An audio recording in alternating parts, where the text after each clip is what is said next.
കൊമ്പുടിഞ്ഞാലിൽ ഒരു കുടുംബത്തിലെ 4 പേരുടെ മരണത്തിനിടയാക്കിയ തീപിടുത്തം ഷോർട്ട് സർക്യൂട്ട് മൂലമെന്ന പ്രാഥമിക നിഗമനം. മരണത്തിൽ ദുരൂഹത കണ്ടെത്താനായില്ലെന്ന് പോലീസ്.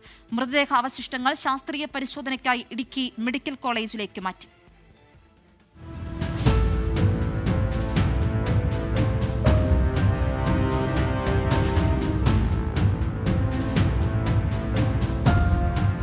വെള്ളിയാഴ്ച രാത്രി വീടിന് തീപിടിച്ചുവെന്നാണ് പോലീസിന്റെ സംശയം. ശനിയാഴ്ച വൈകിട്ട് അയൽവാസി എത്തിയപ്പോഴാണ് വീട് കത്തിയമർന്ന നിലയിൽ കണ്ടത്. വീട്ടുമുറ്റത്ത് പൊള്ളലേറ്റ നിലയിലായിരുന്ന 4 വയസ്സുകാരൻ അഭിനവിന്റെ മൃതദേഹം ഉടൻ ആശുപത്രിയിലേക്ക് മാറ്റി. തുടർന്ന് നാട്ടുകാർ വിവരമറിയിച്ചതോടെ പോലീസും ഫയർഫോഴ്സും നടത്തിയ പരിശോധനയിലാണ് വീടിനകത്ത് മറ്റുള്ളവരുടെ മൃതദേഹങ്ങൾ കണ്ടെത്തിയത്.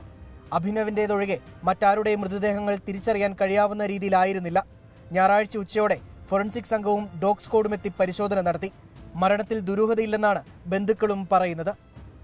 ശിവയുടെ ഭർത്താവ് 4 വർഷം മുമ്പ് കോവിഡ് വന്ന് മരണപ്പെട്ടു പോയതാണ്.